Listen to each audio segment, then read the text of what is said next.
Hello everyone, स्वागत है आप लोगों का हमारे यूट्यूब चैनल मीडिया एजुकेटर में। तो आज से हम लोग एक नई वीडियो सीरीज स्टार्ट करने जा रहे हैं कम्युनिकेशन थ्योरीज को लेकर। क्योंकि इस वीडियो सीरीज में हम लोग कम्युनिकेशन से रिलेटेड जितनी भी थ्योरीज हैं उनको डिस्कस करेंगे। ठीक है, उससे पहले हम लोग कम्युनिकेशन और कम्युनिकेशन मॉडल को लेकर भी वीडियो सीरीज ऑलरेडी कर चुके हैं। अगर आपने वो वीडियो सीरीज नहीं देखी है तो चैनल की प्लेलिस्ट में जाकर आप वो सीरीज देख सकते हैं। कम्युनिकेशन थ्योरीज में सबसे पहले हम लोग डिस्कस करेंगे नॉर्मेटिव थ्योरी को। ठीक है, जिसको फोर थ्योरीज ऑफ प्रेस कहा जाता है। नॉर्मेटिव थ्योरी क्या होती है? नॉर्मेटिव में नॉर्म्स क्या होते हैं, यानी कोई रूल एंड रेगुलेशन। ठीक है, यानी जिस सोसाइटी में आप रहते हो तो वहां रहने के कुछ नॉर्म्स होते हैं, कुछ रूल रेगुलेशन होते हैं। जिस भी ऑफिस में आप लोग काम करते हैं वहां के कुछ रूल रेगुलेशन होते हैं, कुछ नॉर्म्स होते हैं। जिस भी इंस्टीट्यूट में आप पढ़ते हो वहां के भी कुछ रूल रेगुलेशन होंगे, कुछ नॉर्म्स होंगे। ठीक है, ऐसे ही हर फैमिली के अपने अपने कुछ नॉर्म्स होते हैं। किसी भी कंट्री में जितने भी इंस्टीट्यूशन हैं, चाहे वो एग्री से रिलेटेड हो, चाहे एजुकेशन से रिलेटेड हो, चाहे फाइनेंस से रिलेटेड हो, उनके भी अपने कुछ नॉर्म्स, रूल एंड रेगुलेशन होते हैं। ऐसे ही किसी कंट्री में काम करने वाली मीडिया के लिए भी कुछ नॉर्म्स और रूल रेगुलेशन होते हैं। उन्हीं के बेसिस पर ये नॉर्मेटिव थ्योरीज डेवलप की गई हैं। ठीक है, इसी को हम लोग आगे समझेंगे। Normative theories are more focused in the relationship between press and government. तो जो नॉर्मेटिव जो थ्योरीज हैं उनका मेन फोकस कहाँ है कि किसी भी कंट्रीज में जो प्रेस है या जो अथॉरिटी है या जो गवर्नमेंट है उनके बीच में रिलेशनशिप कैसा है, वो एक दूसरे के साथ कैसे काम कर रही है, वो एक दूसरे के साथ किस तरीके से इंटरेक्ट कर रही है, तो उनके बीच में क्या रिलेशनशिप है नॉर्मेटिव थ्योरीज में वो बताया गया है। उसके बेसिस पे नॉर्मेटिव थ्योरीज दी गई है कि प्रेस में और गवर्नमेंट में क्या रिलेशन है, किस तरीके से मिलकर ये लोग काम कर रहे हैं, ये अपने प्रॉफिट के लिए काम कर रहे हैं या लोगों के बेटरमेंट के लिए काम कर रहे हैं। ठीक है, these theories are more concern about the ownership of media and who control the press और मीडिया इन द कंट्री। यानी किसी भी कंट्री में जो भी मीडिया है उसकी ओनरशिप किसके पास है, वो गवर्नमेंट के पास है, वो किसी प्राइवेट प्लेयर के पास है, वो कॉर्पोरेट के पास है या पब्लिक के पास है। उस मीडिया की ओनरशिप किसके पास है, कौन उसको कंट्रोल कर रहा है, कौन उसको चला रहा है उस कंट्री में। ठीक है, uh normative theories describes an ideal way for a media system to be controlled and operated by government, authority, leader और पब्लिक। यानी नॉर्मेटिव थ्योरी क्या डिस्क्राइब कर रही है कि जो मीडिया सिस्टम है, जो प्रेस है किसी कंट्री की, उसको कौन कंट्रोल कर रहा है या उनको कौन ऑपरेट कर रहा है। गवर्नमेंट उसको कंट्रोल कर रही है या कोई अथॉरिटी है जो उसको कंट्रोल कर रही है या कोई लीडर है जो उसको कंट्रोल कर रहा है या पब्लिक है जो उस कंट्री की मीडिया को कंट्रोल भी कर रही है और ऑपरेट भी कर रही है। Normative theories were first proposed in 1956 by Fred Siebert, Theodore Peterson and Wilbur Frame in their book called Four Theories of Press। तो नॉर्मेटिव थ्योरीज का प्रपोज की गई थी 1956 में। किसने किया था? Fred Siebert, Theodore Peterson and Wilbur Schramm. तो जो बुक पब्लिश की गई थी उस बुक का नाम था फोर थ्योरीज ऑफ प्रेस। तो नॉर्मेटिव थ्योरीज में अभी तक आपको क्या याद रखना है कि इसको फोर थ्योरीज ऑफ प्रेस भी कहते हैं। ठीक है, कब प्रपोज हुई थी? 1956 में। किसने प्रपोज की? फ्रेड सिबर्ट, थियोडोर पीटरसन और Wilbur frame. Normative theories mainly किस चीज पे फोकस करती हैं कि किसी भी कंट्रीज की कोई भी मीडिया है या प्रेस है और वहां की गवर्नमेंट के बीच क्या रिलेशनशिप है, किस तरीके से ये लोग काम करते हैं। Normative theory ownership of media की बात करती है कि जो मीडिया है उसको कौन कंट्रोल करता है, ठीक है, उसको कौन ऑपरेट करता है। और नॉर्मेटिव थ्योरीज क्या डिस्क्राइब करती हैं कि जो किसी भी जो मीडिया सिस्टम है उसको कंट्रोल और ऑपरेट किया जाता है किसके थ्रू, या तो गवर्नमेंट उसको ऑपरेट कर रही है या कोई अथॉरिटी है वो उसको ऑपरेट कर रही है या कोई पॉलिटिकल लीडर है वो उसको कंट्रोल कर रहा है या पब्लिक उसको कंट्रोल कर रही है।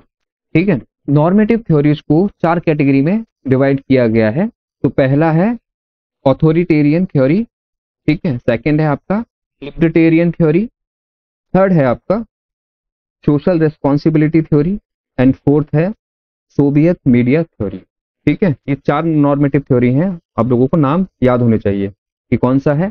ऑथोरिटेरियन थ्योरी है, लिबर्टेरियन थ्योरी है, सोशल रिस्पॉन्सिबिलिटी थ्योरी है और सोवियत मीडिया थ्योरी है। तो फर्स्ट है ऑथोरिटेरियन थ्योरी।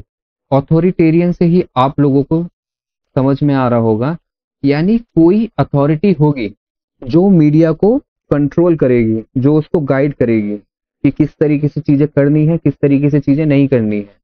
ठीक है, authoritarian theories describe that all form of communication are under the control of governing elites, authorities, influential bureaucrats। यानी किसी भी कंट्रीज का ऑल फॉर्म ऑफ कम्युनिकेशन, यानी वो प्रिंट भी हो सकता है, वो रेडियो भी हो सकता है, वो टेलीविजन भी हो सकता है, वो सिनेमा भी हो सकता है, उसको कौन कंट्रोल करेगा? वहां की कोई गवर्नमेंट करेगी या कोई अथॉरिटी करेगी या उससे जुड़े हुए ब्यूरोक्रेट्स हैं, वो उसको कंट्रोल करेंगे। ठीक है, किस तरीके से काम करना है, किस तरीके से काम नहीं करना है, क्या पब्लिश करना है, क्या ब्रॉडकास्ट करना है, वो अथॉरिटी डिसाइड करेगी। यानी जो फ्री मीडिया का कॉन्सेप्ट है वो यहाँ काम नहीं करेगा। मीडिया अपनी मर्जी से कोई काम नहीं कर सकती है, मीडिया अपनी मर्जी से कुछ नहीं दिखा सकती है, कुछ भी पब्लिश नहीं कर सकती है, कुछ ब्रॉडकास्ट नहीं कर सकती है, कोई आर्टिकल नहीं लिख सकती है। और उसको कौन कंट्रोल करता है? वहां की अथॉरिटी कंट्रोल करती है, उसकी वहां की गवर्नमेंट उसको कंट्रोल करती है। अब किसी मीडिया को किस तरीके से कंट्रोल कर सकते हैं?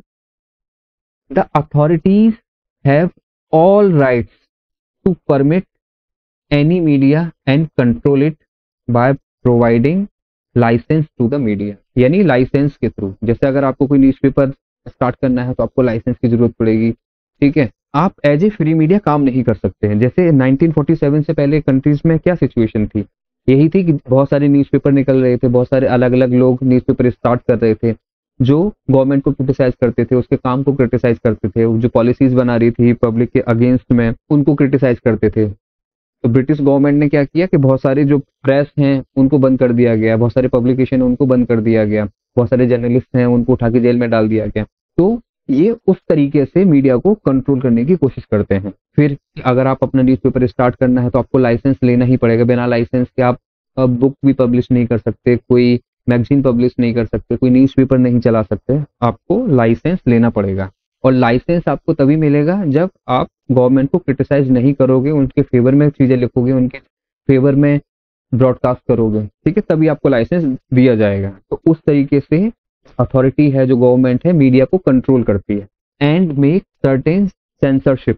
सेंसरशिप का क्या मतलब है कि किसी भी चीज को ब्रॉडकास्ट करने से पहले या पब्लिश करने से पहले उनको दिखाना जरूरी है कि कहीं आप उसको क्रिटिसाइज तो नहीं कर रहे, वो गवर्नमेंट की किसी पॉलिसीज के बारे में आप कुछ नेगेटिव तो नहीं लिख रहे हैं। अगर इसमें से गवर्नमेंट को कुछ अच्छा नहीं लगता है तो वो उसको कट कर देगी या उस पर्टिकुलर पोर्शन को दिखाने के लिए मना कर देगी या उस पर्टिकुलर पोर्शन को हटाने के लिए आपको बोलेगी। तो ये इस तरीके की सेंसरशिप स्टार्ट की गई। तो अथॉरिटीज क्या करती हैं कि वो एक लाइसेंसिंग सिस्टम स्टार्ट कर देती है मीडिया के लिए, एक सेंसरशिप स्टार्ट कर देती है मीडिया के लिए, जिससे जो मीडिया है फ्रीली काम ना कर पाए। ठीक है, उनकी गलत पॉलिसीज के बारे में लोगों को ना बता पाए, उनको क्रिटिसाइज ना कर पाए, यानी वो अपनी पावर का क्या करते हैं? मिस यूज करते हैं। जैसे हिटलर है, हिटलर ने क्या किया था कि अपने यहाँ की जो भी कम्युनिकेशन चैनल थे के ऊपर उसने कंट्रोल किया, फिर उनको अपने हिसाब से मैनिपुलेट किया, अपना प्रोपेगेंडा चलाया लोगों को डिवाइड करने के लिए। हिटलर की सरकार जो उनको इंस्ट्रक्शन देती थी उन्हीं इंस्ट्रक्शन पे वो लोग चलते थे, उन्हीं सब चीजों को दिखाते थे, वही चीजें बोलते थे। क्यों? क्योंकि उनके ऊपर एक अथॉरिटी थी। ठीक है, वो एज ए फ्री मीडिया काम नहीं कर सकते थे। Censorship is a suppression of any communication which may consider as harmful to the king and government. तो सेंसरशिप क्या है कि किसी भी तरीके का कम्युनिकेशन जो किंग के लिए या गवर्नमेंट के लिए हार्मफुल है उसको दबा दिया जाता है। ठीक है, जैसे पुराने टाइम पे राजा महाराजा होते थे तो राजा महाराजाओं के बारे में कोई बुराई नहीं कर सकता था। अगर उसको बुराई की, अगर कोई बुराई करता था, ठीक है, तो उसको अलग तरीके से पनिश किया जाता था। आप राजा के बारे में कुछ उस तरीके से लिख नहीं सकते, उसको क्रिटिसाइज नहीं कर सकते थे। अगर ऐसा आप करते थे तो आपको पनिश किया जाता था। ऐसे ही गवर्नमेंट है, गवर्नमेंट भी अपना क्रिटिसिज्म बर्दाश्त नहीं कर पाती है। अगर उनकी पॉलिसीज को लेकर अगर कोई क्रिटिसाइज कर रहा है या उनके किसी काम को लेकर कोई क्रिटिसिज्म हो रहा है तो वो उस कम्युनिकेशन पे सेंसरशिप लगा देता है कि आप बिना परमिशन के बिना हमको दिखाए उस चीज को ब्रॉडकास्ट नहीं कर सकते और पब्लिश नहीं कर सकते। अगर आप ब्रॉडकास्ट करोगे, पब्लिश करोगे, तो मीडिया हाउसेस को, चैनल्स को, न्यूज़पेपर को अलग अलग तरीके से पनिश किया जाता है। ठीक है, हो सकता है करप्शन के किसी फर्जी केस में उन लोगों को फंसा दें, ठीक है, उनके जर्नलिस्ट को एंटी नेशनल बोल के जेल में डाल दें। तो बहुत सारी टैक्टिक्स होती हैं जिनसे वो मीडिया पर कंट्रोल करते हैं। In some other cases the censorship helps to protect rulers and authorities from sensitive issues. यानी कंट्री में कोई भी सेंसिटिव इशू रेज हो रहा है पब्लिक के रिगार्डिंग, और उससे उस अथॉरिटी को या रूलर को प्रॉब्लम हो सकती है, उसका वोटिंग शेयर कम हो सकता है, उसका वोट बैंक कम हो सकता है, तो वो क्या करते हैं, उस चीज को दबाने की कोशिश करते हैं, उसको मैनिपुलेट करने की कोशिश करते हैं, उसको अलग तरीके से प्रेजेंट करने की कोशिश करते हैं। और वो क्यों कर पाते हैं? अथॉरिटीज की वजह से, पावर की वजह से, फ्री मीडिया का कॉन्सेप्ट ना होने की वजह से। ठीक है, तो अथॉरिटेरियन थ्योरीज क्या कहती है? जितने भी फॉर्म ऑफ कम्युनिकेशन है किसी भी कंट्रीज में, उनका कंट्रोल होता है किसी गवर्नमेंट के पास या किसी अथॉरिटीज के पास, और वो अपने हिसाब से पूरे उस कम्युनिकेशन चैनल को, उस पूरी मीडिया को चलाते हैं अपने फेवर में। ठीक है, अगर उनके अगेंस्ट में कोई काम करता है, उनको क्रिटिसाइज करता है, उनकी पॉलिसीज को क्रिटिसाइज करता है, उनको काम को क्रिटिसाइज करता है, तो उनको वो पनिश करने का काम करते हैं। ठीक है, और वो किस तरीके से कंट्रोल करते हैं? लाइसेंसिंग सिस्टम के थ्रू उनको कंट्रोल करने की कोशिश करते हैं, सेंसरशिप के थ्रू कंट्रोल करने की कोशिश करते हैं। और सेंसरशिप क्या है? कोई भी कम्युनिकेशन है, अगर वो किंग को या उस गवर्नमेंट को हार्म पहुंचाता है या उनकी इमेज को चेंज करने की कोशिश करता है, तो वो क्या करते हैं? उस कम्युनिकेशन को सेंसर करने की कोशिश करते हैं। ठीक है, अगर किसी कंट्री का कोई रूलर है और कोई अथॉरिटीज है, कोई गवर्नमेंट है, उसको लगता है कोई सेंसिटिव इशू है जो रेज हो रहे हैं और उसकी वजह से उसकी इमेज खराब हो सकती है, उसको भी वो सेंसर करने की कोशिश करता है। ठीक है, मॉनिटरिंग, यानी जो गवर्नमेंट है मीडिया के सारे काम को मॉनिटर करती है कि कहीं उसकी पॉलिसी के बारे में कुछ क्रिटिसिज्म तो नहीं हो रहा है, उसके किसी लीडर के बारे में क्रिटिसिज्म तो नहीं हो रहा है, उनकी फॉरेन पॉलिसी को लेकर कोई क्रिटिसिज्म तो नहीं हो रहा है, उनकी डोमेस्टिक पॉलिसी को लेकर कोई क्रिटिसिज्म तो नहीं हो रहा है। तो वो हर काम को मॉनिटर करते हैं। और क्यों करते हैं? कि उनकी जो एक इमेज है, वो इमेज लोगों के बीच में बनी रहे, ऐसा कोई इशू रेज नहीं होना चाहिए जिससे गवर्नमेंट की इमेज खराब हो या किसी पॉलिटिकल लीडर की इमेज खराब हो। तो वो सारे इशू को दबाने की कोशिश करती है थ्रू मॉनिटरिंग। इंटरप्शन में क्या है कि अथॉरिटी या गवर्नमेंट खुद ही अपना चैनल स्टार्ट करती है, खुद ही अपना न्यूज़पेपर स्टार्ट करती है। उन न्यूज़ चैनल पर या उस न्यूज़पेपर में सरकार के बारे में तारीफें की जाती हैं, उनकी पॉलिसीज को क्रिटिसाइज नहीं किया जाता है। या गवर्नमेंट किसी प्राइवेट मीडिया हाउस को खरीद लेती है, या उनके जो कॉर्पोरेट फ्रेंड्स हैं उनसे उन मीडिया हाउसेस में इन्वेस्ट कराती है, जिसकी वजह से जो फ्री मीडिया स्पेस में काम करते हैं वो भी इनडायरेक्टली गवर्नमेंट के कंट्रोल में आ जाते हैं। ठीक है, पनिशमेंट, पनिश किया जाता है अगर गवर्नमेंट के आप काम को क्रिटिसाइज करते हो, उसके लीडर को क्रिटिसाइज करते हो, तो अलग अलग तरीके से पनिश किया जाता है कि करप्शन का चार्ज आपके ऊपर लगा दिया जाता है, एंटी नेशनल का टैग आपको दे दिया जाता है, या आपके चैनल का या न्यूज़पेपर का जो लाइसेंस है वो खत्म कर दिया जाता है। तो पनिश करने के अलग अलग तरीके हैं जो अथॉरिटीज करती है। परमिशन बिफोर पब्लिकेशन और ब्रॉडकास्ट, यानी ब्रॉडकास्टिंग करने से पहले या कोई चीज पब्लिश करने से पहले आपको परमिशन लेने की जरूरत पड़ती है अथॉरिटी से। अथॉरिटी जब उसको चेक करेगी, जब वो परमिशन ग्रांट करेगी, उसके बाद ही आप उस चीज को पब्लिश कर सकते हैं या उस चीज को ब्रॉडकास्ट कर सकते हैं। ठीक है, अगर आप विदाउट परमिशन उस चीज को पब्लिश करते हैं या ब्रॉडकास्ट करते हैं, तो क्या करते हैं ये लोग? आपके पब्लिकेशन को सीज कर देते हैं। ठीक है, no criticism of government, government का आप क्रिटिसाइज नहीं कर सकते, आप उनकी पॉलिसी, उनके काम, उनके लोग, आप किसी भी चीज को क्रिटिसाइज नहीं कर सकते। अगर आप क्रिटिसाइज करते हो तो आपको क्या किया जाएगा? पनिश किया जाएगा। पनिश में क्या है कि आपका पब्लिकेशन सीज कर दिया जाएगा, लोगों को अलग अलग केसेस में फंसा दिया जाता है। Media is a mouthpiece. Authoritarian जो थ्योरीज है उसके अकॉर्डिंग जो मीडिया है सिर्फ माउथ पीस का काम करती है। वो किसके लिए? गवर्नमेंट के लिए। वो गवर्नमेंट की पॉलिसीज की तारीफ करती है, वो गवर्नमेंट के जो अथॉरिटीज में है उनके नेताओं की तारीफ करती है। यानी जो मीडिया है जिसको लोगों के लिए काम करना चाहिए, वो लोगों के लिए काम ना करके वो सिर्फ और सिर्फ अथॉरिटी के लिए काम करती है, उस गवर्नमेंट के लिए काम करती है, उस लीडर के लिए काम करती है। ठीक है, no freedom to journalist, journalist को कोई फ्रीडम नहीं होता है। अगर आप उनके किसी करप्शन को आप एक्सपोज करते हो, उनकी पॉलिसीज को आप एक्सपोज करते हो, तो जर्नलिस्ट को उठा के जेल में डाल दिया जाता है, उन पर अलग अलग तरीके के केसेस फाइल कर दिए जाते हैं। तो ऑथोरिटेरियन थ्योरीज में यही है कि किसी कंट्रीज की जो मीडिया है, जो कम्युनिकेशन चैनल हैं, उनके ऊपर अथॉरिटी का, उस गवर्नमेंट का कंट्रोल रहता है और वो अपने तरीके से इन सारे मीडिया को चलाते हैं। ठीक है, उनको मॉनिटर करते हैं, उनको सेंसर करते हैं, लाइसेंसिंग के थ्रू उनको कंट्रोल करने की कोशिश करते हैं। ठीक है, आप लोग कमेंट करके बताइए किस कंट्री की जो मीडिया है ऑथोरिटेरियन थ्योरी के कैटेगरी में फॉल करती है। लिबर्टेरियन थ्योरी को फ्री प्रेस थ्योरी भी कहते हैं। ठीक है, उससे पहले हम लोगों ने जो थ्योरी डिस्कस की है ऑथोरिटेरियन थ्योरी, उसमें ये था कि किसी भी स्टेट की, किसी भी कंट्री की जो भी मीडिया होती है उस पर उस सरकार का, सरकार से जुड़े हुए लोगों का और वहां की अथॉरिटीज का कंट्रोल रहता है कि वो उस मीडिया को पूरी तरीके से कंट्रोल करके रखती हैं कि क्या इन्फॉर्मेशन बाहर जानी चाहिए, क्या इन्फॉर्मेशन बाहर नहीं जानी चाहिए, कौन सी चीज सेंसर होनी चाहिए, कौन सी चीज सेंसर नहीं होनी चाहिए। तो उस मीडिया को पूरा कंट्रोल किया जाता है, इसके द्वारा, स्टेट के द्वारा या गवर्नमेंट के द्वारा। ठीक है, लेकिन लिबर्टेरियन थ्योरी क्या कहती है कि मीडिया को किसी भी तरीके से कंट्रोल नहीं किया जाना चाहिए, ना ही स्टेट के थ्रू, ना ही गवर्नमेंट के थ्रू, ना ही किसी अथॉरिटी के थ्रू, ना ही कॉर्पोरेट के थ्रू, ना ही ब्यूरोक्रेट्स के थ्रू। मीडिया को एज ए फ्री प्रेस काम करना चाहिए। ठीक है, वो किसी के कंट्रोल में नहीं रहनी चाहिए। जब मीडिया को सारे रेस्ट्रिक्शन से फ्री रखा जाएगा तब मीडिया ज्यादा अच्छे से काम कर सकती है लोगों के लिए। तो ये थ्योरी यही कहती है कि कोई भी मीडिया है, किसी भी तरीके का कोई कम्युनिकेशन चैनल है, उसको किसी भी तरीके से कंट्रोल नहीं किया जाना चाहिए। ठीक है, ये थॉट आया कहां से है? The theory takes its origins from the libertarian thought that flowered in the Europe from the 16th century onwards. 16th century में बहुत सारे मूवमेंट चल रहे थे, बहुत सारे रिवोल्यूशन चल रहे थे, जिसमें अलग अलग लिबर्टी की बात हो रही थी, अलग अलग स्वतंत्रता की बात हो रही थी, जिसमें आपकी सोशल लिबर्टी की बात हो रही थी, जिसमें आपकी पॉलिटिकल लिबर्टी की बात हो रही थी, जिसमें आपकी फाइनेंशियल लिबर्टी की बात हो रही थी। तो ये थॉट्स वहीं से अडेप्ट किया गया है कि प्रेस को भी या मीडिया को भी लिबर्टी मिलनी चाहिए।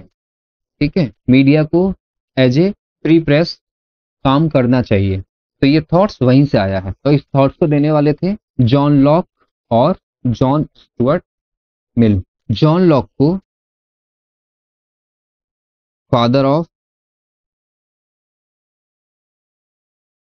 लिबर्टी भी कहते हैं। जॉन लॉक ने अपने पीरियड में लिबर्टी को लेकर बहुत सारे काम किए हैं, इसलिए इनको फादर ऑफ लिबर्टी भी कहते हैं। तो ये लिबर्टी का जो कॉन्सेप्ट है उसको डेवलप करने वाले जॉन लॉक ही हैं। जॉन स्टुअर्ट मिल को क्लासिक लिबरल कहा जाता है। ठीक है, जॉन स्टुअर्ट मिल भी हैं जिन्होंने लिबर्टी को लेकर काफी काम किए हैं, उसकी वजह से इनको क्लासिक लिबरल कहा जाता है। तो लिबर्टी का थॉट जनरेट करने वाले ये दो लोग थे, जॉन लॉक और जॉन स्टुअर्ट मिल। ठीक है, इन्हीं के थॉट को अडेप्ट करके मीडिया की थ्योरी दी गई, लिबर्टेरियन थ्योरी, जिसमें फ्री मीडिया या फ्री प्रेस की बात की जाती है कि प्रेस पर और मीडिया पर किसी भी तरीके का कंट्रोल नहीं होना चाहिए। ठीक, the libertarian theory holds that much like a laces fair economy. Libertarian theory क्या कहती है? मीडिया का जो इकोसिस्टम है, जो प्रेस का जो इकोसिस्टम है, उसको as a laissez faire economy की तरफ ट्रीट करना चाहिए या लेजेस फेयर मार्केट की तरह ट्रीट करना चाहिए, यानी जिसमें किसी भी तरीके का इंटरफेरेंस किसी भी स्टेट का, किसी भी गवर्नमेंट का या किसी भी पर्सन का ना हो। हिंदी में बोलते हैं हस्तक्षेप नीति या पॉलिसी। ठीक है, किसी का हस्तक्षेप नहीं होना चाहिए मीडिया के काम में। ठीक है, क्यों कहा गया? The theory says people are rational. People rational होते हैं, उनमें तर्क करने की शक्ति होती है, वो जानते हैं कि क्या अच्छा है क्या बुरा है। तो मीडिया को कंट्रोल ना करके मीडिया को फ्री कर देना चाहिए और लोगों को डिसाइड करने देना चाहिए कि क्या सही है क्या गलत है, किस तरीके का जो कंटेंट है वो कंज्यूम करते हैं, किस तरीके का कंटेंट कंज्यूम नहीं करते। अगर मीडिया कुछ गलत काम कर रही है, अगर पब्लिक उसको नहीं देखेगी तो ऑटोमेटिकली वो अपने अंदर चेंज लेके आएगी और लोगों के हिसाब से सही इंफॉर्मेशन देना स्टार्ट कर देगी। तो ये थ्योरी क्या कहती है कि किसी भी प्रेस को, किसी भी मीडिया को किसी भी तरीके से कंट्रोल नहीं करना चाहिए, चाहे वो स्टेट हो, चाहे वो अथॉरिटी हो, चाहे कोई कोई इंडिविजुअल हो, चाहे कॉर्पोरेट हो, चाहे ब्यूरोक्रेट्स हो। ठीक है, कोई भी मीडिया को कंट्रोल ना करे, उसको as a free media, as a free press काम करने देना चाहिए, ठीक है। और लिबर्टेरियन थॉट कहाँ से आया है? 16th सेंचुरी में जो रिवॉल्यूशन हुए, जो लिबर्टी के लेकर काम हुए, वहीं से इस थॉट को अडेप्ट किया गया है और एक लिबर्टेरियन थ्योरी मीडिया के साइंस में दी गई है, ठीक है।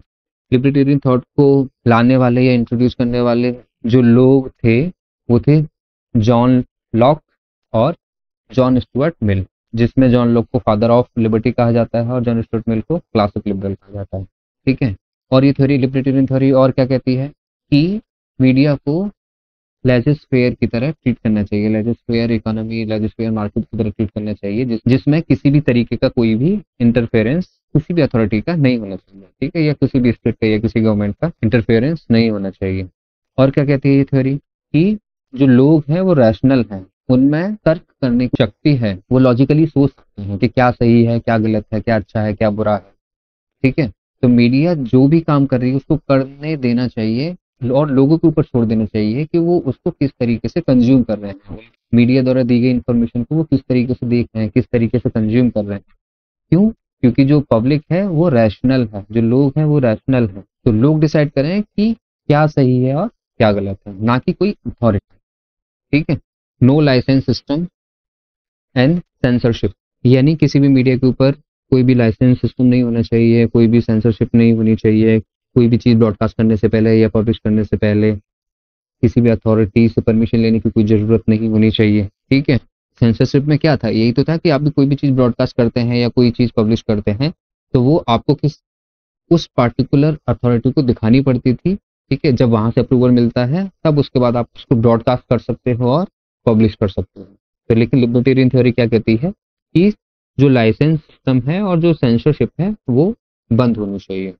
Right to criticize government, government को क्रिटिसाइज करने का राइट्स होना चाहिए। ऐसा नहीं है कि गवर्नमेंट को या गवर्नमेंट की किसी पॉलिसी को अगर कोई मीडिया क्रिटिसाइज कर रहा है तो उसके पब्लिकेशन को सरकार बंद कर दे या उनके जर्नलिस्ट को उठा के जेल में डाल दे या उनको अलग तरीके से टॉर्चर करे, तो उस तरीके की चीजें नहीं होनी चाहिए। सरकार, अथॉरिटी और जो मीडिया है उनमें एक म्यूचुअल अंडरस्टैंडिंग होनी चाहिए कि वो गवर्नमेंट को क्रिटिसाइज कर सकते हैं, उनके काम को, उनकी पॉलिसी को, ठीक है। Free movement, news gathering and distribution, media में काम करने वाले लोगों को हर जगह जाने की, हर जगह घूमने की आज़ादी होनी चाहिए कि जिससे वो इंफॉर्मेशन को इकट्ठा कर सकें और उनको डिस्ट्रीब्यूट कर सकें। ऐसा नहीं है कि आपने किसी पार्टिकुलर एरिया में जर्नलिस्ट के लिए रिस्ट्रिक्शन लगा दी कि आप उस एरिया में जा ही नहीं सकते, वहाँ कोई चीज़ रिपोर्ट कर ही नहीं सकते, ठीक है। तो उस तरीके की चीज़ें नहीं होनी चाहिए। Media act as a watchdog, media को एक वॉच डॉग की तरह काम करना चाहिए।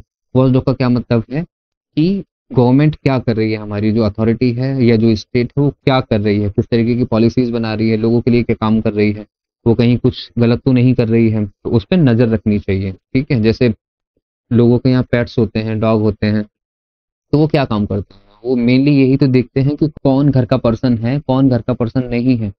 तो अगर कोई जान पहचान वाला होता है तो डॉग नहीं चिल्लाता है ना, अगर कोई अननोन पर्सन उसको दिखाई देता है तो वो चिल्लाना स्टार्ट कर देता है।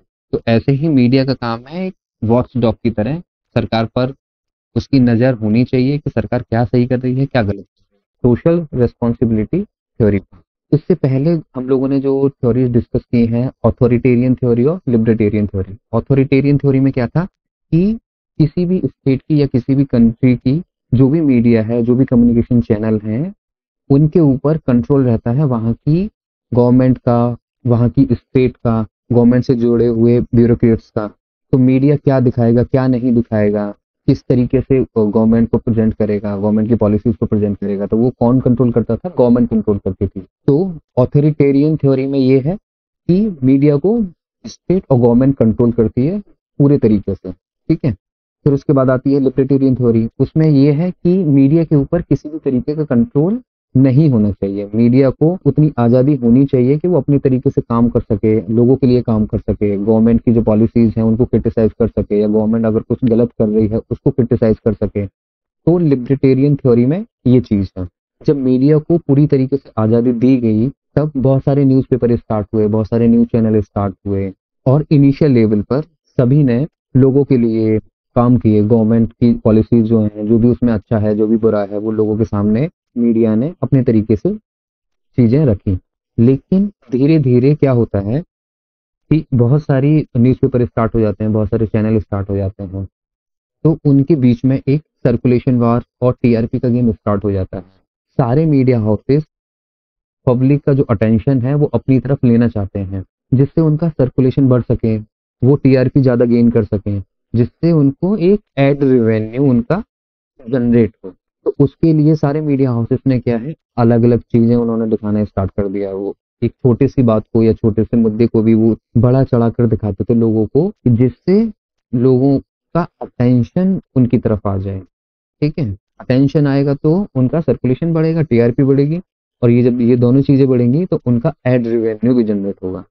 तो जहां मीडिया का रोल ये होना चाहिए था कि वो पब्लिक वेलफेयर के लिए काम करे, लोगों के लिए काम करे, तो वो ये काम ना करके वो क्या कर रही थी, एक प्रॉफिट मेकिंग प्रोफेशन की तरह काम करना उन्होंने स्टार्ट कर दिया। वहीं से फिर स्टार्ट होता है येलो जर्नलिज्म और सेंसेशनल जर्नलिज्म का, कि किसी भी छोटी चीज को वो इतना बड़ा चढ़ा के दिखाते हैं कि एक तरह की सनसनी फैल जाती है। किसी भी फैक्ट्स को वो मैनिपुलेट करके लोगों को प्रेजेंट करते हैं, जिससे उनका सर्कुलेशन बढ़े, जिससे उनका टीआरपी बढ़े। तो जब ये सारी चीजें बहुत ज्यादा प्रैक्टिस होने लगी, तब गवर्नमेंट ने डिसीजन लिया कि मीडिया की भी कुछ अकाउंटेबिलिटी होनी चाहिए, कुछ रिस्पॉन्सिबिलिटी होनी चाहिए, जिससे मीडिया को थोड़ा सा कंट्रोल किया जा सके, और जो सोसाइटी में सर्कुलेशन वार और टीआरपी वार चल रहा है उसको थोड़ा सा रोका जा सके। तो वहीं से स्टार्ट होती है सोशल रिस्पॉन्सिबिलिटी थ्योरी। तो इसके लिए यूनाइटेड स्टेट ने क्या किया, एक कमीशन बनाया, जिस कमीशन का नाम था commission on the freedom of press, जिसे हचिसन कमीशन भी कहते हैं। उस कमीशन ने अपनी स्टडी करने के बाद उन्होंने अपनी एक रिपोर्ट रखी 1947 में। तो कमीशन ने अपनी रिपोर्ट में बहुत सारी चीजें बताई, जर्नलिज्म से रिलेटेड, जर्नलिस्ट से रिलेटेड, मीडिया से रिलेटेड, कि उनको किस तरीके से काम करना चाहिए, किस तरीके से काम नहीं करना चाहिए। तो ये सारी चीजें हचिसन कमीशन ने अपनी रिपोर्ट में प्रेजेंट की। तो ये सोशल रिस्पॉन्सिबिलिटी वहीं से अडेप्ट की गई। जैसे सिटीजन अपनी कंट्री के लिए रिस्पॉन्सिबल होते हैं, अपनी फैमिली के लिए रिस्पॉन्सिबल होते हैं, अपनी सोसाइटी के लिए रिस्पॉन्सिबल होते हैं, वैसे ही मीडिया को भी कंट्री के लिए, कंट्री के लोगों के लिए और अपने काम को लेके अकाउंटेबल होना जरूरी है। ठीक है, तो ये थ्योरी क्या कहती है, under this theory the media is not controlled by the state और बाय द एलिट्स। तो ये थ्योरी क्या कह रही है कि मीडिया को किसी भी तरीके से कंट्रोल नहीं करना चाहिए, किसी भी स्टेट के द्वारा या किसी भी एलिट्स के द्वारा, किसी भी ब्यूरोक्रेट्स के द्वारा, किसी भी कॉर्पोरेट के द्वारा, but it does not enjoy absolute freedom and complete impunity. तो थ्योरी ये कह रही है कि मीडिया को कंट्रोल नहीं करना चाहिए किसी भी तरीके से, लेकिन एक एब्सोल्यूट फ्रीडम भी नहीं देना चाहिए और कंप्लीट इम्प्यूनिटी भी नहीं मिलनी चाहिए। कि मीडिया के लिए कुछ रूल रेगुलेशन होने चाहिए, कुछ इथिक्स होने चाहिए, ठीक है, कुछ नॉर्म्स होने चाहिए, जिससे उसको एब्सोल्यूट फ्रीडम ना मिले और कंप्लीट इम्प्यूनिटी भी नहीं मिलनी चाहिए। मतलब ऐसा नहीं है कि वो कुछ भी गलत करें, कुछ भी गलत दिखाएं और उनको उनको पनिशमेंट भी ना मिले। तो वो भी बहुत जरूरी है कि अगर कुछ गलत, मीडिया अगर कुछ गलत कर रही है कंट्री के लिए या कंट्री के लोगों के लिए, तो उनको पनिश करना भी जरूरी है, और जो एब्सोल्यूट फ्रीडम है उसमें कुछ रूल रेगुलेशन और नॉर्म्स भी होने बहुत जरूरी है। ठीक है, the journalist is bound by the norms of social responsibility in their reporting. किसी भी मीडिया ऑर्गेनाइजेशन में काम करने वाले जो भी जर्नलिस्ट हैं, उनके लिए भी कुछ नॉर्म्स बनने चाहिए, जिससे वो अपनी सोशल रिस्पॉन्सिबिलिटी को अच्छे से प्रैक्टिस कर पाए, अच्छे से निभा पाए। तो अगर नॉर्म्स नहीं होंगे तो जर्नलिस्ट को कंट्रोल करना बहुत मुश्किल है। वो अलग तरीके से प्रैक्टिस करना स्टार्ट कर देंगे। वो हो सकता है फेक न्यूज को ज्यादा पब्लिश कर रहे हो, फेक न्यूज को ज्यादा दिखा रहे हो, जिससे लोगों की जो एक ओपिनियन है वो अलग तरीके से बने या गलत बने। तो ये जर्नलिस्ट को भी बाउंड होना चाहिए किसी नॉर्म्स में और रूल रेगुलेशन में। ठीक है, this theory can be said to have been initiated in the United States. ठीक है, ये हम लोग डिस्कस कर चुके हैं। The commission found that the free market approach to press freedom had only increase the power of single class. तो जब हचिसन कमीशन ने अपनी रिपोर्ट दी, तो रिपोर्ट में उन्होंने बताया कि जो जो प्रेस फ्रीडम है उसकी वजह से क्या हो रहा है, जो सोसाइटी में सबसे ऊपर है उन्हीं की पावर इंक्रीज हो रही, उन्हीं को ज्यादा स्पेस दिया जा रहा है, चाहे वो इन टर्म्स ऑफ न्यूज़पेपर हो, इन टर्म्स ऑफ रेडियो हो, in terms of news media हो, and has not serve the interest of less well off classes, यानी जो कंट्रीज की जो मार्जिनल कम्युनिटी है या जो माइनॉरिटी कम्युनिटी है उनको ज़्यादा स्पेस नहीं दिया जा रहा है मीडिया प्लेटफॉर्म्स के अंदर, जिससे क्या हो रहा है कि वो empower नहीं हो पा रहे हैं इन terms of education, in terms of information. The emergence of radio, TV and film suggested the need for some means of accountability. यानी जो रेडियो है, टेलीविजन है, फिल्म्स हैं, उनकी भी एक अकाउंटेबिलिटी होनी चाहिए. ऐसा नहीं है कि सिनेमा फ्रीडम के नाम पर आप अलग तरीके से प्रोपेगेंडा चला रहे हो या रेडियो के थ्रू या टेलीविजन के थ्रू अलग तरीके का कंटेंट लोगों को दिखा रहे हो या सुना रहे हो. ठीक है, तो आपकी भी अकाउंटेबिलिटी होनी चाहिए, क्योंकि जो रेडियो है, टेलीविजन है और जो फिल्म्स हैं वो मास कम्युनिकेशन के एक टूल है. जब आप रेडियो पे कुछ बोलते हैं या टेलीविजन में कुछ दिखाते हैं तो वो मासेस उसको देखती है. अगर आप चीजों को गलत दिखा रहे हो, गलत तरीके से पोर्ट्रे कर रहे हो, तो उसका मासेस पर बहुत तरीके से इम्पैक्ट पड़ता है. हो सकता है उनका जो ओपिनियन है पार्टिकुलर चीजों के बारे में या तो अच्छा बन जाए और पार्टिकुलर चीजों के बारे में या नेगेटिव बन जाए. तो रिपोर्ट में यही कहा गया है कि रेडियो, टेलीविजन और फिल्म्स की एक अकाउंटेबिलिटी होना बहुत जरूरी है. क्यों? क्योंकि ये हेटेरोजीनस पॉपुलेशन पर इम्पैक्ट डालते हैं, क्योंकि हर कंट्री में अलग अलग तरीके के लोग रहते हैं.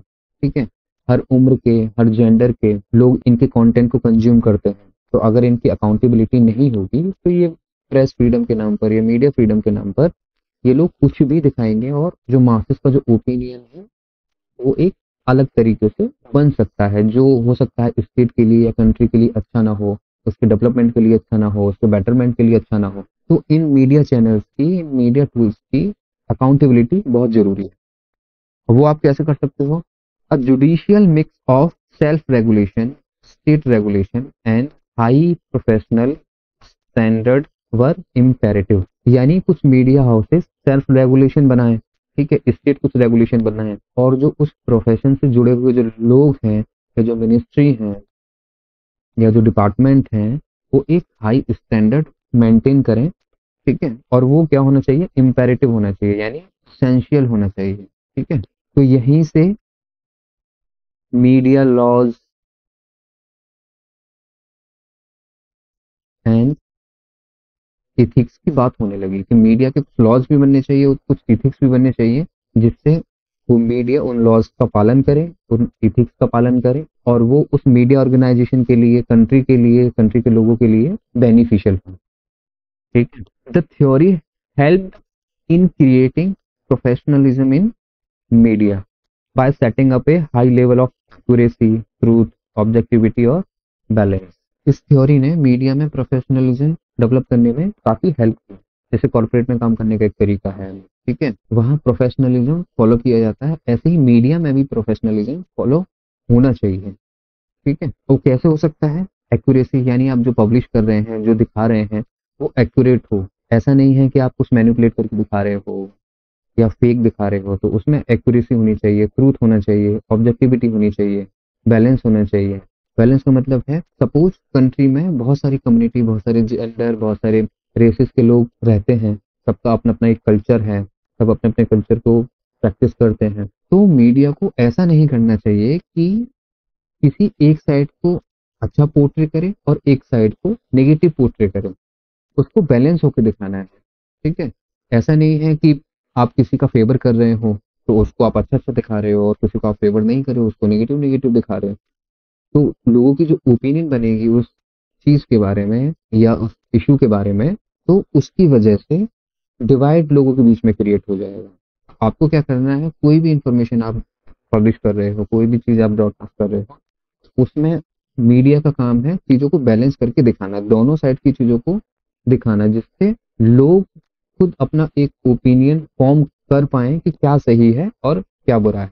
मीडिया को किसी की साइड नहीं लेनी चाहिए कि ये अच्छा है या ये बुरा है. उसको एज इट इज दिखाना चाहिए कि ये अच्छी चीजें हैं, ये खराब चीजें हैं, और जनता को डिसाइड करने देना चाहिए कि वो चीजों को किस तरीके से देख रही है. ठीक है, the commission of press council also included some task based on social responsibility of media. तो मीडिया की सोशल रिस्पॉन्सिबिलिटी के बारे में प्रेस काउंसिल ने कुछ चीजें इंक्लूड की हैं. ठीक है, तो उसमें पहला है formulate the code of conduct for the press.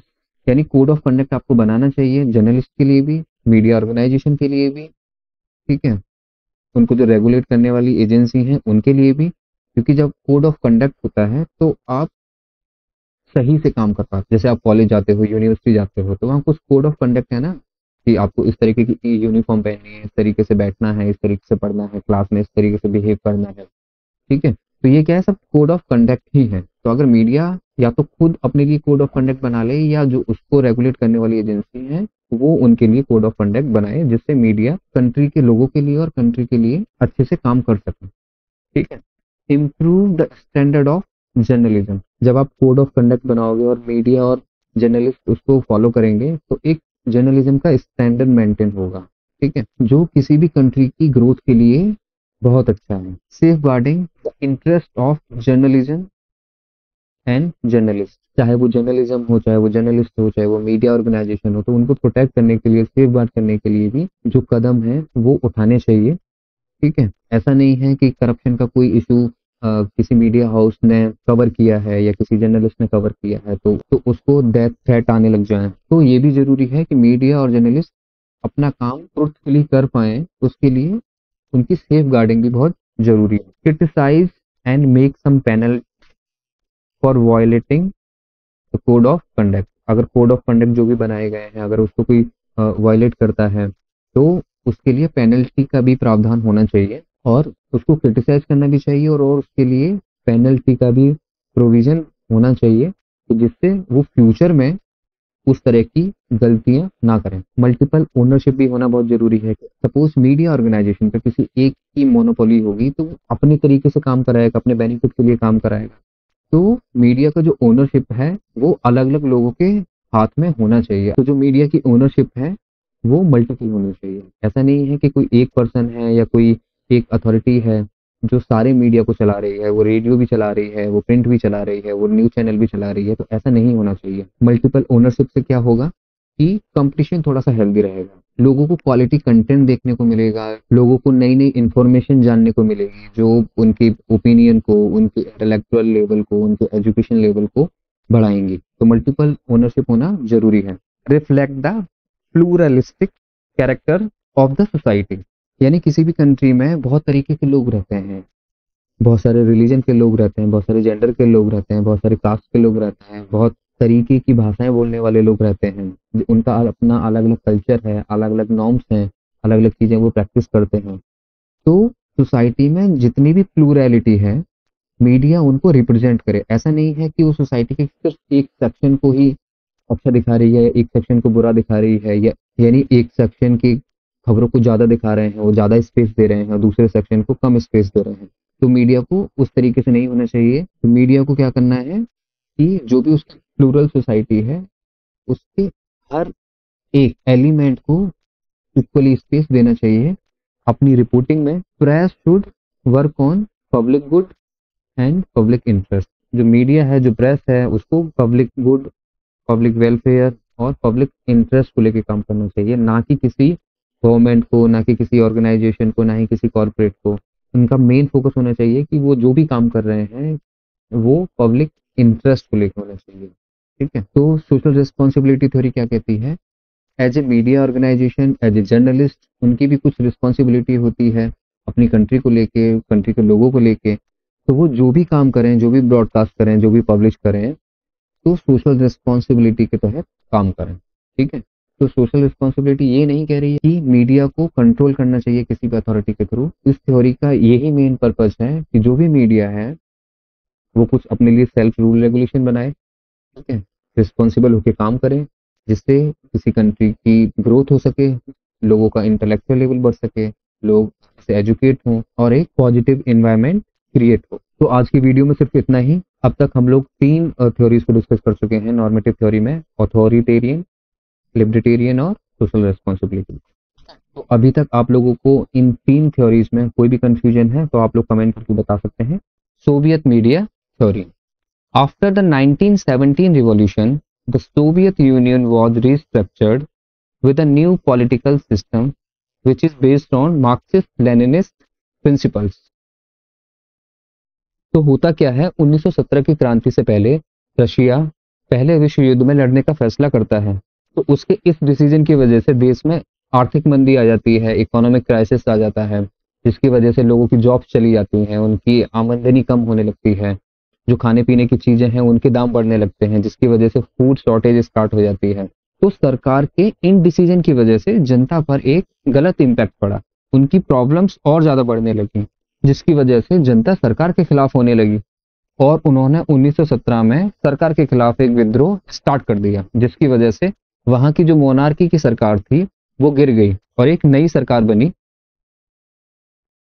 Communist party की, जो मार्क्सिस्ट और लेनिनिस्ट के सिद्धांतों पर चलती है। ठीक है, तो जब कम्युनिस्ट पार्टी की नई सरकार बनी तो इन्होंने क्या किया, देश में जितने भी संस्थान थे या जितने भी इंस्टीट्यूशन थे उन सब का नेशनलाइजेशन इन्होंने स्टार्ट कर दिया, राष्ट्रीयकरण करना इन्होंने स्टार्ट कर दिया, चाहे वो फिर एग्री से रिलेटेड इंस्टीट्यूशन हो, चाहे फिर वो एजुकेशन से रिलेटेड इंस्टीट्यूशन हो, चाहे फिर वो फाइनेंस से रिलेटेड इंस्टीट्यूशन हो। तो जितने भी संस्थान देश में उस समय काम कर रहे थे उन सभी का राष्ट्रीयकरण करके उनको टेक ओवर कर लिया, उनको अपने कंट्रोल में ले लिया। इसके साथ ही देश में जो मीडिया था, जो कम्युनिकेशन चैनल थे, उनको भी कम्युनिस्ट पार्टी ने टेक ओवर कर लिया और वहीं से ये थ्योरी बनती है सोवियत मीडिया थ्योरी। ठीक है, अभी तक क्या हुआ है कि पहले विश्व युद्ध में रसिया जाता है, जिसकी वजह से देश में इकोनॉमिक क्राइसिस आ जाता है, जिसकी वजह से जनता को बहुत सारी दिक्कतें होने लगती हैं और जनता सरकार के खिलाफ एक क्रांति करती है और उस क्रांति की वजह से वहां की जो मोनार्की चल रही थी या जो उससे पहले सरकार चल रही थी वो गिर जाती है और एक नई सरकार बनती है कम्युनिस्ट पार्टी की। और कम्युनिस्ट पार्टी क्या करती है, देश में जितने भी इंस्टीट्यूशन थे उन सबका नेशनलाइजेशन करके, उन सबका राष्ट्रीयकरण करके वो अपने कंट्रोल में कर लेती है। इसके साथ ही कम्युनिकेशन चैनल और मीडिया को भी कम्युनिस्ट पार्टी अपने कंट्रोल में कर लेती है और वहां से डेवलप होती है Soviet media theory. The newly formed communist party by Lenin showed much interest in the media which subs to the working class in the country and their welfare।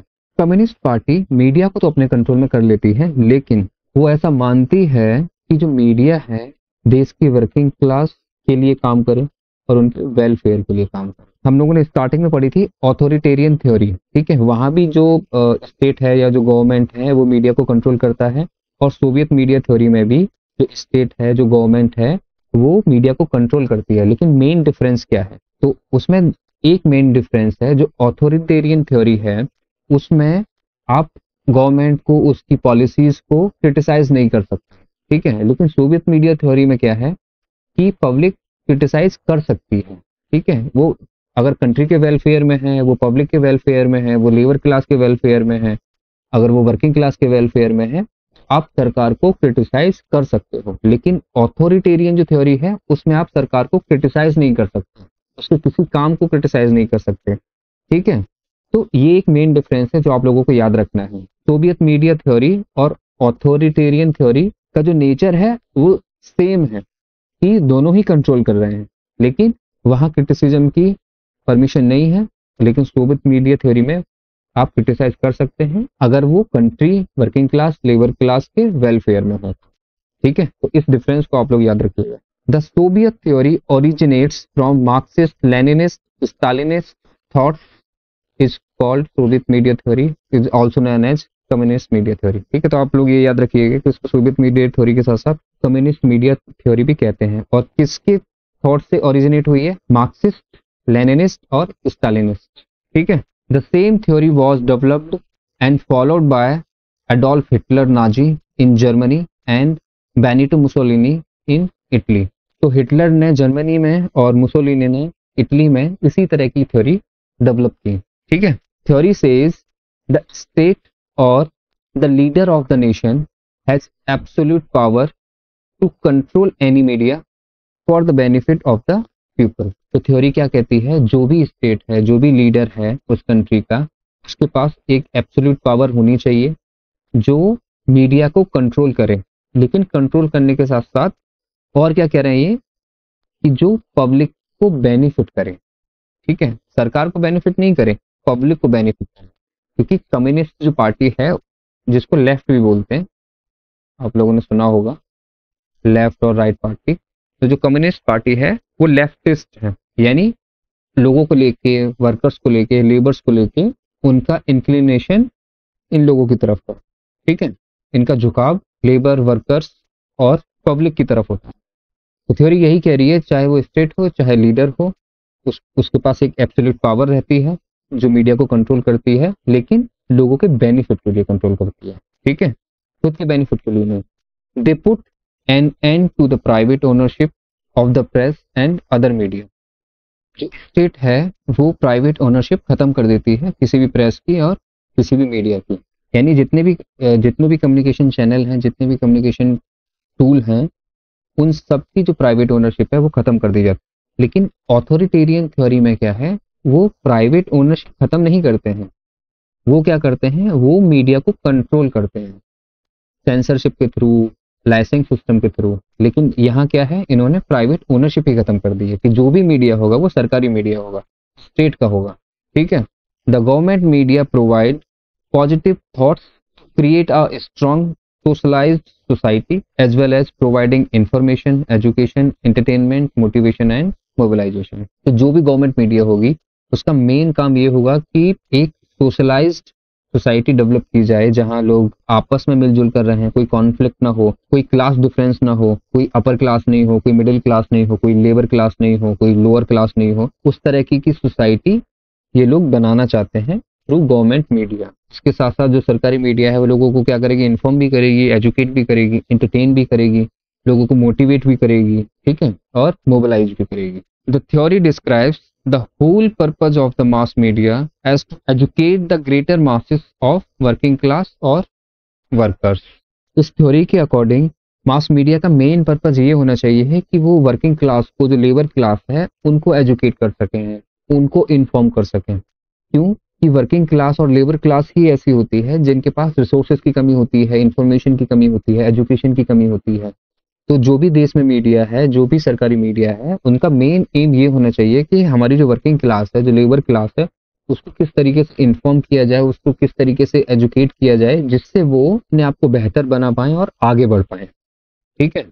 The working class was encourage to give feedback. Media में जो भी content दिखाया जा रहा है, जो भी content publish किया जा रहा है, उसके रिगार्डिंग वर्किंग क्लास को इनकरेज किया गया कि आप फीडबैक दो। अगर आपको कोई चीज अच्छी लग रही है तब बताओ, अगर आपको कोई चीज खराब लग रही है तभी भी आप हमको फीडबैक दीजिए, जिससे हम अपने कंटेंट में चेंज कर पाए, ठीक है। टू प्रमोट गवर्नमेंट पॉलिसीज और schemes, but the media can criticize the policies in public interest. Media का काम ये होना चाहिए कि गवर्नमेंट की जितनी भी पॉलिसीज हैं, जितनी भी स्कीम्स हैं, उनको प्रमोट करे, उनके बारे में लोगों को बताए। साथ ही मीडिया इन पॉलिसीज को क्रिटिसाइज भी कर सकती है, लेकिन वो पब्लिक के इंटरेस्ट में होना चाहिए। ऐसा नहीं है वो अपने किसी मोटिव के लिए उनको क्रिटिसाइज कर रहे हैं, अपने किसी बेनिफिट के लिए क्रिटिसाइज कर रहे हैं। आप क्रिटिसिज्म कर सकते हैं मीडिया का, लेकिन वो पब्लिक इंटरेस्ट में होना चाहिए, लेबर क्लास के इंटरेस्ट में होना चाहिए, वर्किंग क्लास के इंटरेस्ट में होना चाहिए, ठीक है। Support to socialist revolution against capitalism. आप लोगों को पता ही है जो मार्क्सिस्ट है वो कैपिटलिज्म के खिलाफ काम करता है, और वहीं से ये कम्युनिस्ट पार्टी इवॉल्व हुई है। तो उनकी अप्रोच ये है कि एक सामाजिक क्रांति की जाए, ठीक है, किसके खिलाफ, कैपिटलिज्म के खिलाफ। तो मीडिया को ऐसी क्रांति को सपोर्ट करना चाहिए, ठीक है। तो कोई भी अगर देश में सामाजिक क्रांति होती है पैसे वालों के खिलाफ, कैपिटलिज्म के खिलाफ, तो मीडिया को उसमें आगे आकर जनता का सपोर्ट करना चाहिए टू प्रमोट कम्युनिस्ट आइडियोलॉजी। और क्या है कि मीडिया अपने माध्यम से कम्युनिस्ट आइडियोलॉजी को प्रमोट करे। कम्युनिस्ट आइडियोलॉजी क्या है, इस आइडियोलॉजी के अकॉर्डिंग ये लोग क्लासलेस स्टेट बनाना चाहते हैं कि जहां कोई डिफरेंस ना हो, कोई एलिट्स ना हो, कोई मिडिल क्लास ना हो, कोई अपर क्लास ना हो, कोई लेबर क्लास ना हो, कोई वर्किंग क्लास ना हो। तो ये क्या चाहते हैं कि स्टेट में सभी मिलजुल कर रहें और सिर्फ एक ही क्लास हो, ठीक है, उसमें कोई ऊपर नहीं हो, उसमें कोई नीचे नहीं हो, कोई बीच में नहीं हो। तो ये क्या चाहते हैं, स्टेटलेस सिस्टम चाहते हैं, ठीक है। और क्या है कि जितने भी रिसोर्सेस हैं कंट्री में, उन सब पर गवर्नमेंट का कंट्रोल होना चाहिए, और गवर्नमेंट नीड के बेसिस पर